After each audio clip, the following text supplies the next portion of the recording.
Concernant mon parcours, moi je suis rentré à l'ENS Paris-Saclay dans le département de bio. Donc quand je suis rentré, mon rêve c'était de devenir enseignant. Donc quand on veut devenir prof de bio, les voies royales, c'est les ENS qui préparent à l'agrég. Moi je voulais passer l'agrég de biochimie. Je suis rentré dans le département bio, j'ai pu faire ma L3, mon M1 de biologie santé au département de bio. Ensuite j'ai fait mon année d'agrég, puis je suis parti faire une année de recherche, une année d'ARP. Et finalement j'ai fait mon M2 et maintenant je suis en thèse à l'Institut Pasteur, financé par un contrat de l'ENS.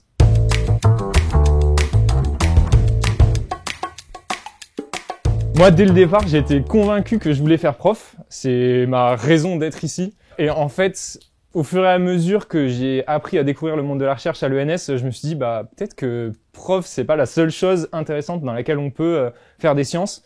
Et en fait, je me suis rendu compte que ce qui me plaisait vraiment, c'était la recherche scientifique, un petit peu fondamentale, mais aussi la transmission des savoirs et la vulgarisation scientifique.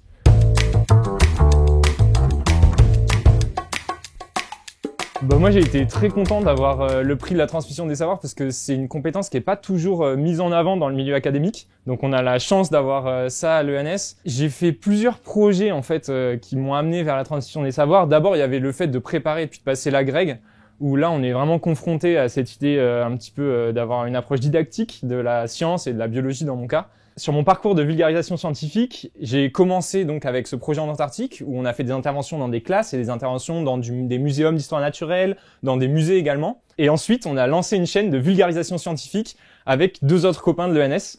Cette chaîne, elle s'appelle Ordre de Grandeur. Aujourd'hui, on a environ 80 000 abonnés sur cette chaîne qu'on peut trouver sur différents réseaux sociaux. Et notre objectif en créant cette chaîne, c'était vraiment d'aller chercher un public qui n'est pas forcément exposé aux sciences fondamentales. Parce que forcément, il y a trop peu de scientifiques pour que tous les individus de la société puissent en rencontrer. Mais via les réseaux sociaux, en fait, on s'offre un public qui est vraiment avide de sciences et qui est très heureux d'apprendre les dernières trouvailles qui se font dans différents domaines.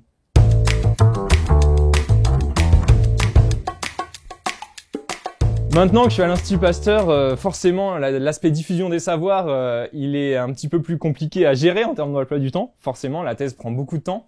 Là, je fais partie d'une association à l'Institut Pasteur, la STAPA, l'association des jeunes chercheurs de Pasteur, où on a développé tout un bureau de vulgarisation scientifique, où on va faire des événements ponctuels. Le dernier événement qu'on a fait, par exemple, ça s'appelle Pint of Science, et dans cet événement, on a fait venir des experts internationaux de l'Institut Pasteur pour qu'ils présentent dans un bar, devant un public qui n'y connaît rien, leur sujet de recherche. En parallèle de ça, la semaine prochaine, je vais donner une conférence à la Cité des Sciences. Donc je vais parler des boutons pendant 45 minutes à des CP, et là, l'enjeu, ce serait de réussir à présenter les derniers articles scientifiques qu'on a publiés avec mon équipe sur le sujet des boutons. Ça va être un petit peu difficile, j'ai jamais fait à des élèves aussi petits, mais je pense que ça peut être super intéressant.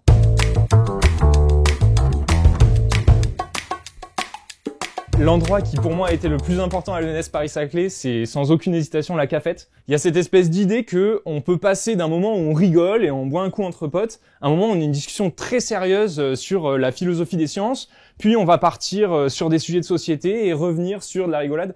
Donc c'est un endroit qui est merveilleux pour ça, et je ne peux que recommander aux futurs étudiantes et étudiants de venir faire un tour à la cafette pour discuter avec d'autres personnes issues de parcours très différents en fait.